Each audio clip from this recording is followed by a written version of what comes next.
Hi, Shepherd's Pie. Greetings from the Philippines. Welcome back to the channel for a coffee and a chat. I'm going to talk about a couple of things today, primarily the cost of tourist visas and tourist visa extensions if you come here and stay longer term on a tourist visa, which a lot of you will, no doubt, and also about the pros and the cons and the costs involved of using a visa agent, a visa service over here to facilitate your extensions. Not really going to touch on the retirement visas, the marriage visas. I spoke about the costs of the retirement visas quite recently in a video. If you haven't seen that and you're interested, I will put a link in the description. Today I'm going to concentrate purely on my own experiences in terms of of using the extensions here, going directly to immigration. And these costs are personal to me. Now, why do I say that? I say that because I have had conversations with subscribers in the live chats and by email, and their costs and their experiences have been very different to mine. That is the trouble with the Philippines. What works for me might not work for you, and vice versa. And getting information on exact prices and costs here is very difficult. If you just do a little Google now, they will tell you that the cost for a 2-month extension and a 1-month extension will be between this and this. They cannot give you exact figures. Why they cannot give you exact figures, why they make the receipts, because the breakdowns, I'm telling you now, my printouts, it's very hard to come up with exact figures over here because things change on a daily basis. Yeah, it's just very hard to understand exactly what's going on. So I have gone to the trouble to tally up my expenses, which I will give you at the end of this video. At some point in this video, I will break down exactly what my costs were for the period of June, or the 24th of July to the 25th of July this year. I can give you the grand total now, in actual fact, and it's a lot less than I thought it would be. It is 14,393 pesos. Or if you include, or which we will include, which was a miscellaneous 500 peso charge for a part of my ACR card, it will have been 14,893 pesos.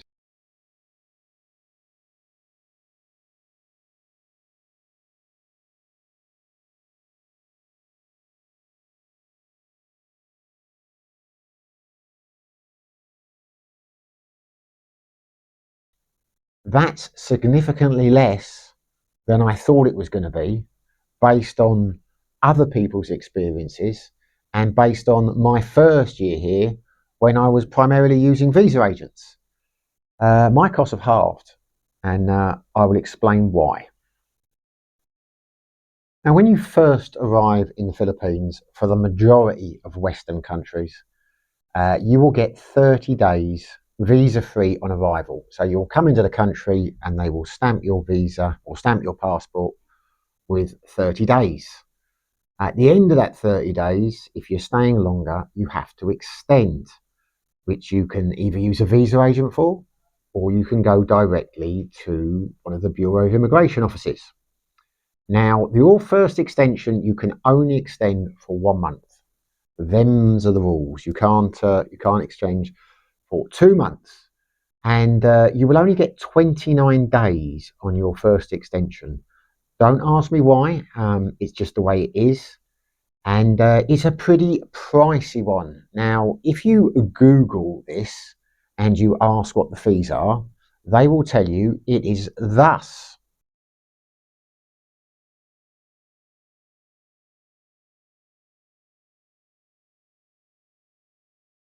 As you can see, they don't give you an exact figure because they say in the description it varies from office to office. There will be different charges depending on the island, etc., etc.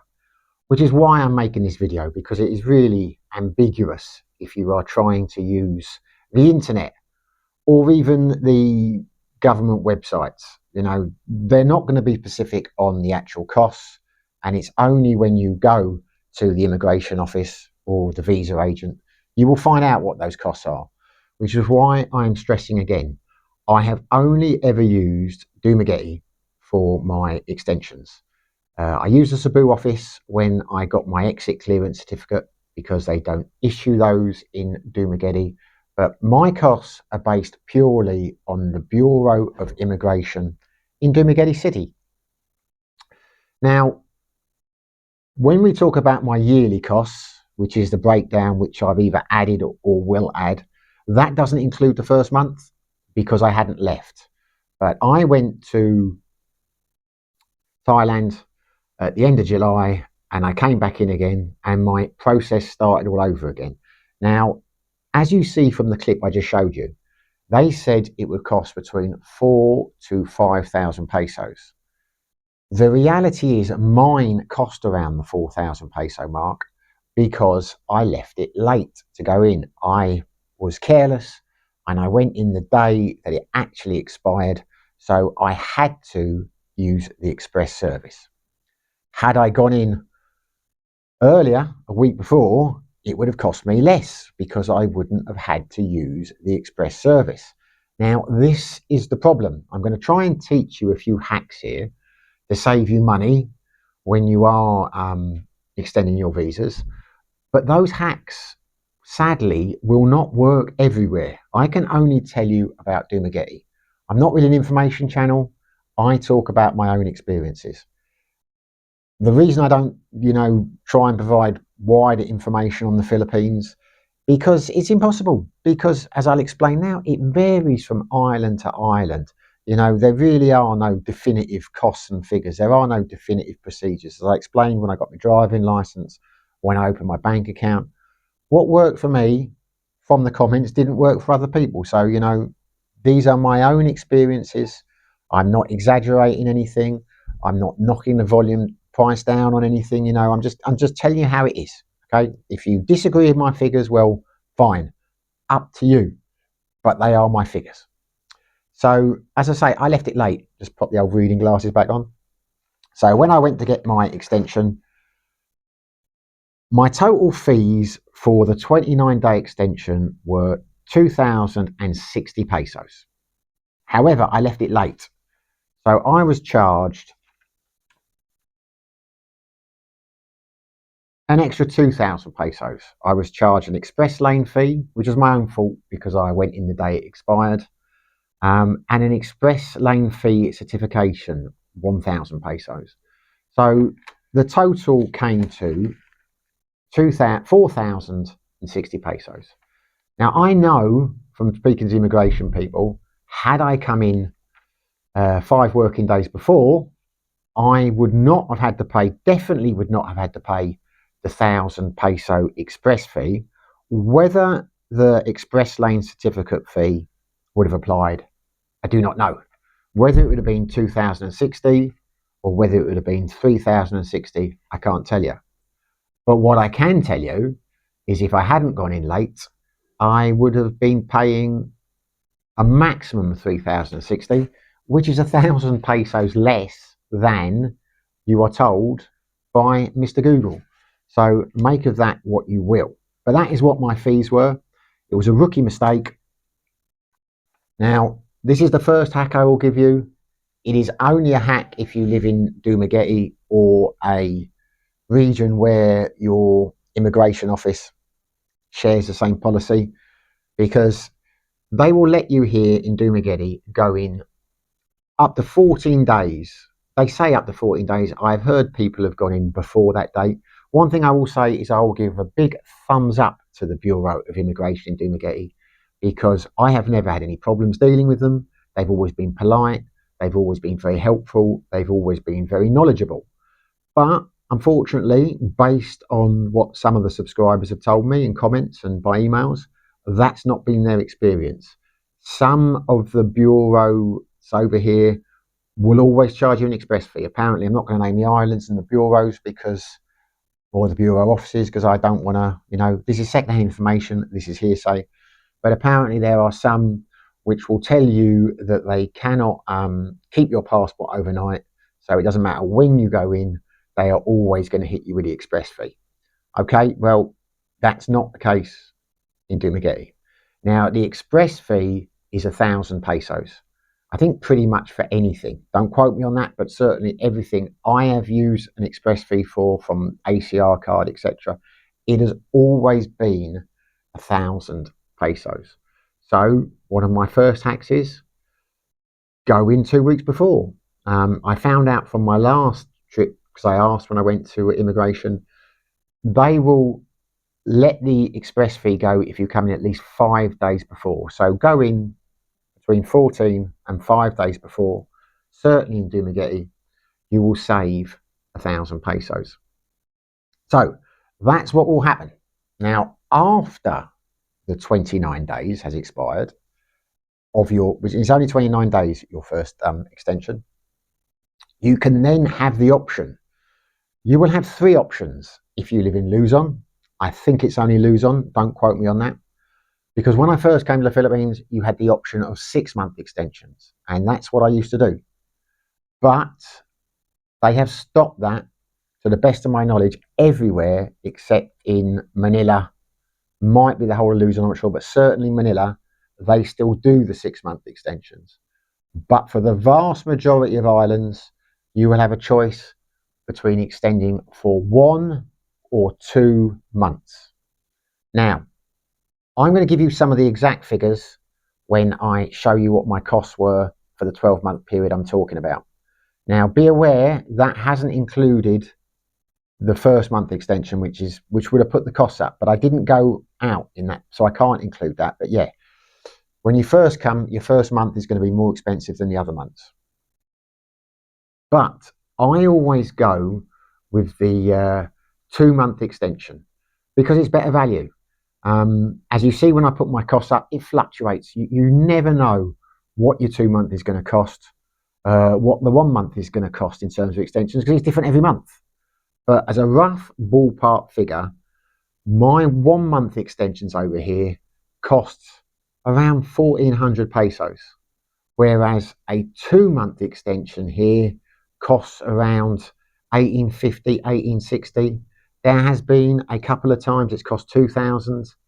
There has been one time I think it cost less than 1,850. But the reality is you are far better in terms of bang for your buck extending for 2 months, because it's only about 300-400 pesos a month more in the actual cost to get the extra month. So if you work that out, you are paying less than 1,000 pesos a month for your extensions, which I think is pretty damn good.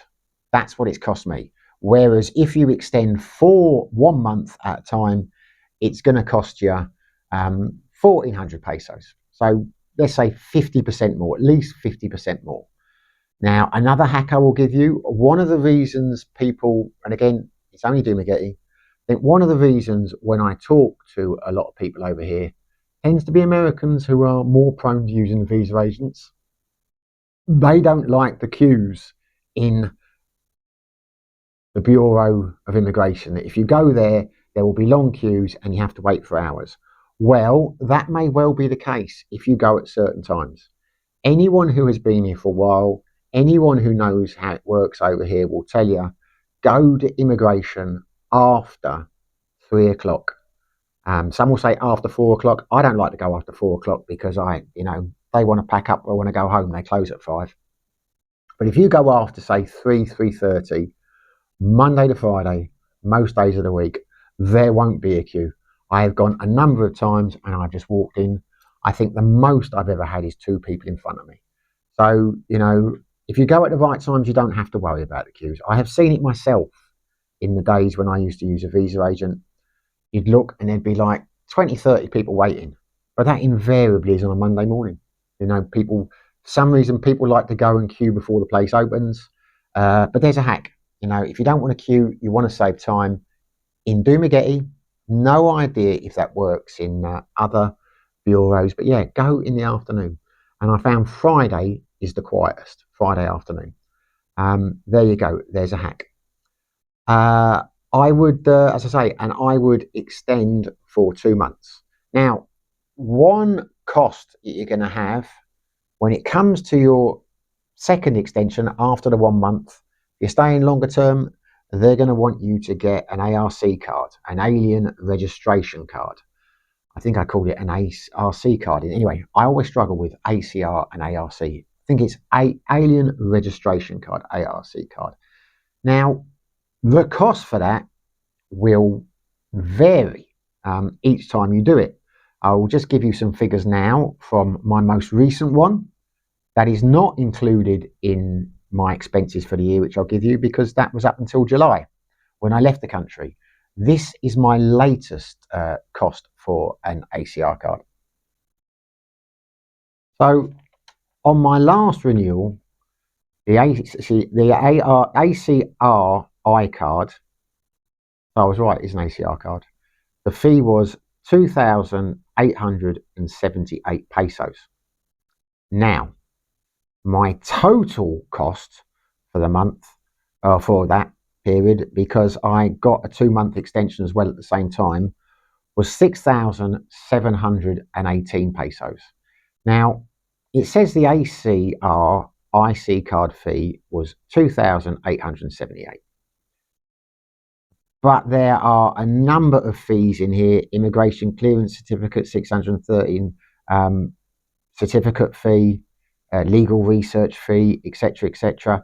There are a multitude of fees including. So when I say it gets confusing, you've got 1, 2, 3, 4, 5, 6, 7, 8, 9. You've got 9 little costs included in this. So the ACR card doesn't actually cost you 2,878, but because you can't get it with some of these, they'll always add extra bits on.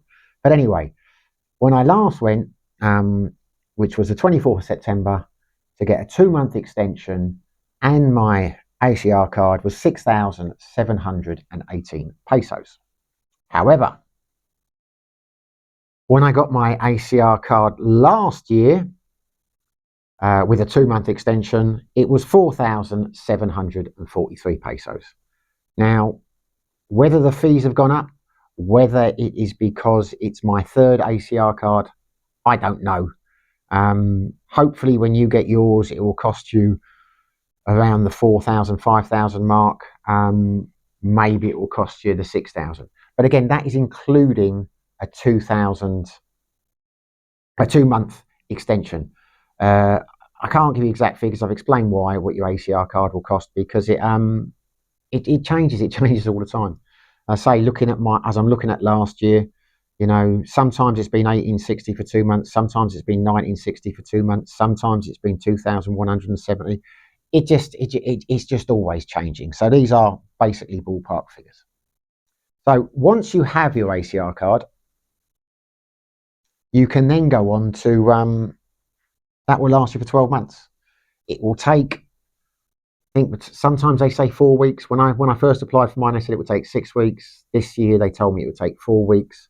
You have to go and pick it up from immigration. They will not notify you and tell you it's there. They'll just keep it in a drawer until you go and get it.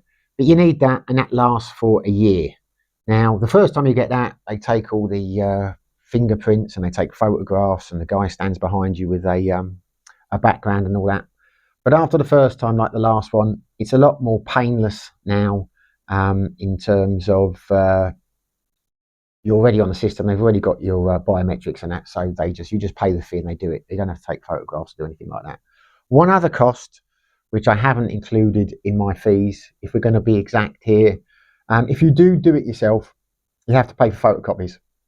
They won't do them for you in Bureau of Immigration. You just fill in your application, you give them the money, and they'll ask you to go next door to one of the visa agents, and they'll photocopy your documents. You need a couple of copies of your entry date and all the rest of it. It comes to about 30 pesos, something like that. It's not big money. Obviously, if you use a visa agent, then you won't have those costs. That's included in their fees. So there you are. In terms of doing it yourself, it's a lot cheaper. I have never had any issues with the Bureau of Immigration. I don't use the Express, so the way that works is I go in, I sign in the book, you wait, you get called in, they ask you if you want Express or not. I tell them I don't want Express. They fill in the paperwork, you go and get your photocopies. They tell you to come back in 7 days. 7 days from the point that you've made your application. You go back to immigration, and that's it. And I have been here. I'm now in my second year. Been here, about 2 years, 2 months. After the first initial year, I've always dealt with immigration. I have always found them very friendly. I've always found them very helpful.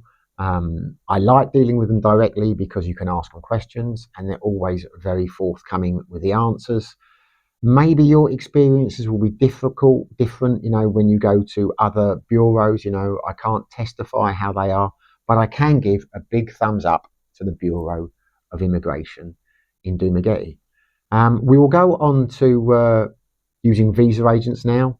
As I say, these costs are subject to change at any time. They've recently risen in terms of the cost for the retirement visas.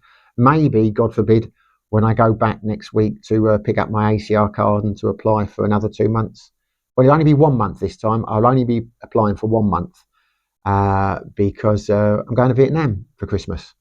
So I will be paying, I expect to pay around the 1,500 peso mark because, as I've explained, 1 month is more expensive here. I like that you can ask them questions, as I say. They're very helpful and they know what they're talking about, which is one of the reasons why I have stopped using visa agents, as I will explain now. But I think I've covered everything. Here is the breakdown to my yearly costs. As I say, roughly, you go for the 2-month option, it's going to cost you usually below 2,000, never more than slightly above 2,000, assuming you're not using the Express service. And your ACR card fees will be anywhere between, if you're doing it the same time as an extension, which I'm sure you will be, because why would you be getting an ACR card if you weren't getting an extension, whether it's a 1 month or a 2 month? Including a 2 month, each time I've done it, it has been between 4,500, I think, to 6,700. And those are the costs for the year. I think I have covered everything else. As things stand at the moment, you can keep extending for up to 36 months, which is 3 years before you have to leave. Long may that continue. The question, I think, does, because you're going to have other costs as time goes on. They do an annual report. They do ask you slightly more difficult questions when you go for that annual report. Not difficult for me because I'm telling the truth. I am here, as far as I'm concerned, a tourist. I'm not retired. I don't have a pension, so I can't be on a retirement visa really. And I am not married, so I can't. If when it came to the annual interviews, I'd said I was married, they may have tried to push me onto a marriage certificate. They might have asked, because they asked me the questions, are you married? I say no. So do you have a house here? Have you built a house? No. So I'm no, why are you here? I'm on an extended holiday. I'm experiencing life in the Philippines with a view to maybe moving here permanently at some stage. So, I'm not breaking any rules here. I'm doing it by the book. That's what I am, a tourist for all extensive purposes. The fact that I'm leaving the country, maybe if I hadn't left, maybe next time I go for my 1 year annual interview, they might be a bit harsher. But the reality is, as I say, I left after just before the 2 year mark. I left after 18 months. I will have been back less than 6 months this time. So I won't have to get an exit clearance certificate, and it will all start again. So, at no stage will I, at any time, I don't think, ever get to the 3 year mark, because I intend to leave, in between from time to time. Anyway, I've gone on now. Let's talk about visa agents. Right. I am not going to name any visa agents I've used over here because I don't want to get in trouble. I'm not going to be overcritical. The reality is, if you want to use a visa agent, fine, but it is basically going to cost you double what it would be to go to immigration yourself. If money is no object to you, then fine, use a visa agent. There are times when visa agents can be incredibly useful. When I first moved here, people who haven't watched the channel for a while will know I was living in Sikihor for the first 6 months, and they were a lifesaver, the visa agents I used over here, because there is no immigration office in Sikihor. So if I didn't use a visa agent, I would have had to get the ferry back, I would have had to go to immigration, I would have had to come back, etc. It would have cost me a fortune going to and fro, and there would have been a lot of hassle. So I used a visa agent, and they were fantastic. I could not believe how good they were and how cheap it was, because I thought that, the visas for tourist extensions here were a lot more expensive than they actually are in reality of my experiences. So I basically left my passport with a visa agent in the city, and I went to Sikihor. And every month, or every 2 months rather, well, 6 months, because I had a 6 month extension at one stage, I gave them money. They would just extend the visas for me. And the beauty of it was, this particular visa agent, every couple of weeks, they will come to Sikihor. They have a spot there. This particular visa agent, I don't know if other visa agencies do it or not, but it was the Napoli Cafe, which was very close to where I was living, basically across the road. And every 2 weeks, they would go there and they would collect money from people who wanted you to extend their visas, etc. And they would bring you your documents. They bought me my ACR card, which was fantastic. Every time I wanted an extension, I just went over to the cafe. They were there in the mornings, once every 2 weeks. I'd pay them the money, and they'd take care of it. I could have my passport. They would have bought my passport back, but I didn't want to risk losing it. I was happy having it in their safe. But if ever I needed it, I could just tell them and they would come across. And they said if ever you needed it for an emergency, they could get it across much quicker, almost, next day. Obviously, there would be a fee for that. But yeah, they were brilliant. If you're in a situation like that, I cannot recommend visa agencies highly enough, because they were a lifesaver. It would have cost me so much more and so much more hassle to have me go back to Dumaguete every couple of months. It's a shame we didn't do 6 months. It wouldn't have been such a hassle with a 6 month. But yeah, they were great. However, since I moved to Dumaguete, when I initially came back, I continued using the visa agents. But the trouble I had, which is why I'm not naming this visa agent, and one of the primary reasons why I go directly to immigration nowadays, is I would ask them questions from time to time, and they didn't know the answers. They didn't. Several times I went there and I couldn't get an answer out of them. They struggled to understand me. Whether that's my accent, I'm not sure, but I was asking quite straight questions. Invariably, they would have to wait until a manager came back or someone would come out. But it's very hard to get straight answers to straight questions, which surprised me, because the visa agents in Thailand, particularly in Pattaya, my God, they know the ins and outs better than anyone. I mean, you ask them a straight question, you'll get an answer straight away, what the situation is, a way around it, etc., etc. So one of these times that I went, I wasn't happy with the fees. The fees didn't make much sense to me. I couldn't get answers to any of the questions I wanted. I left confused, and I thought, stuff this. I'm going to try going to immigration the next time. And I did. And I was told, friend tipped me off to go in the afternoon. I went there. There was no queue.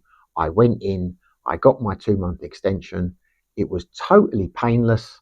And the reality was, I asked the same questions there and I got answers, and I got the right answers. And I always have done. Whenever I go into immigration directly, I ask questions, and I have never had, we're not sure, we have to look into this, etc., etc. They know what they're talking about. So from that point onwards, there was no going back. And there was a couple of times I got contacted by the visa agent to say this had changed, that had changed. And I thought, well, shouldn't you know that? I mean, in their defence, I know things change on a daily basis, so it's probably not fair to criticise the visa agent for that. But I just resolved from that point onwards, I wasn't going to use the visa agents anymore. because you're basically paying double. Now, if you use a visa agent, again, I don't know what the fees are in other offices, but certainly if you use the one that I was using in Dumagetti, you have to use the express service. Doesn't matter when you go in, they will charge you the express fee, which is 1,000 pesos. That's just the way it is. And when I asked why, they said that the Bureau of Immigration insists that you do that, otherwise you can't go through an agent. So straight away, you are adding 1,000 peso cost to it. Secondly, they charge 1,000 for the service. So the reality is, for if you use a visa agent for an 18,060 peso extension, which is what it will cost you to go to immigration, you're going to pay 3,600, including the visa fees. So it is more than double using a visa agent. That's just the reality of it. I say some people that won't bother them. That wasn't primarily the reason why I started using them. I started going to immigration directly because I liked the fact that I was getting answers which I could rely on. And whenever I used a visa agent here, even though they were very nice and polite, I was always a bit concerned that my application would get rejected maybe, and they'd call me back and say immigration had turned it down. When I was a bit younger and a bit more naive here, I was quite concerned about things like that. But when I go to immigration, I don't have that same concern because I think they've just stamped it. They've taken the money. I've spoken to the people. You know, they're not going to turn around and say no because it's just been improved in front of me. But if you do use a visa agent, they would turn around and say you can pick it up the next day. Invariably, I did not pick it up the next day because I tended to pick it up when it was convenient for me. But the reality is, at some stage, I would pick it up. So the way I looked at it was, I go into the visa agent place. Yes, they fill the forms in for you. They ask the questions and they fill it in with a pen and paper. So that's convenient. But you still have to go in and see the visa agent. You still have to give them the money. And you still need to go back at some stage to pick up your passport if you want your passport back. Well, to me, what's the difference between going to immigration? You still have to go to immigration to pay your fee. Yes, you have to fill the paperwork in yourself, but it's only one sheet. And it's a bit tricky the first time, particularly if you don't have the best eyesight. But now I've done it a few times. I just whiz through the form. And you have to go back to pick your passport up. I say usually a week later. So in terms of convenience, if you're going to go in the afternoon, the only real convenience is that you're not filling the form in yourself. Someone else is filling it for you. So I personally don't see how more convenient it is really using a visa agent here. But you might not be in that position. You might not be. Just have a sip of coffee. It is a coffee in a chat. You might be in a place where a visa agency is a lifesaver. But there are times when you will have to use one. I mean, there have been a couple of times since I came back here. There was one time just before Christmas when the visa agents were, the immigration had a huge queue. It was actually, there was one time there was a huge queue. I reckon it would probably have taken me, I don't know, 40 minutes, 50 minutes, maybe even an hour to get seen. That's one time in approaching 2.5 years. So I thought, no, I'm not doing this. And I went in and I used the agent. And not only did it cost me 2,000 pesos for the privilege in terms of using the express service and their service, they also whacked in another 500 peso charge for some certificate, which I still don't know what it was. Don't know if I should have paid that or not. But it's another thing I found with the agents. There was always an extra fee for this, for an extra fee for that. And I say, well, it's just the way it is. I haven't had that since I've been using immigration directly. So, it is up to you to decide what you want to do. I'm basically giving you my costs.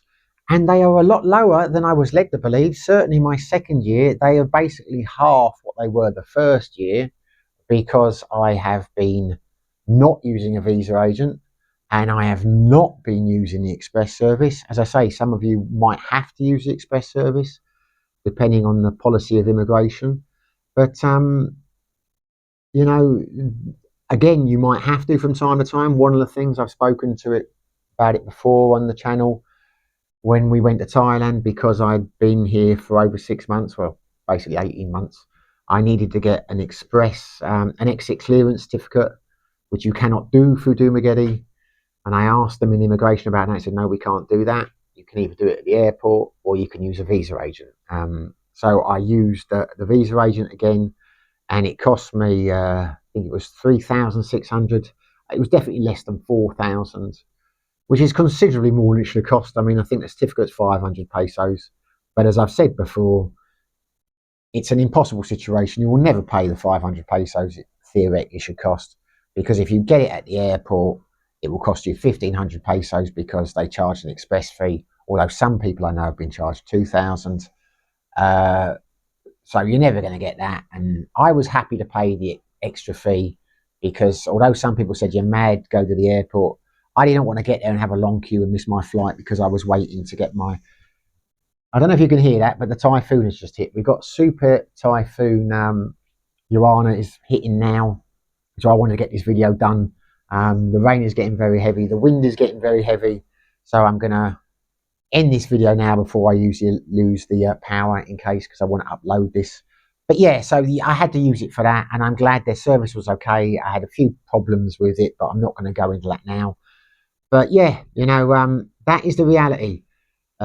Certainly based on what you will see in terms of fees on Google or Firefox or whichever search engine you use, my fees have been considerably less than that. Maybe Dumageddon is just a cheap place for extensions, but I'm going to avoid doing a comparison between the retirement visas, etc. But as you can see, given the amount of money you have to pay to extend each year for your retirement visa over here, and given the amount you have to put into a bank as a deposit, etc., and the financial requirements you have to meet, a tourist visa is a very, very cost-effective option. It really is. So hopefully they won't scrap the 36-month or reduce the 36-month extension period. Anyway, I've said my piece now. Hopefully you found the video useful or the information useful. If you did, smash the like button. If you haven't subscribed, it would be fantastic if you did. But whether you do, whether you don't, wherever you are, whatever you're doing, stay safe and be lucky.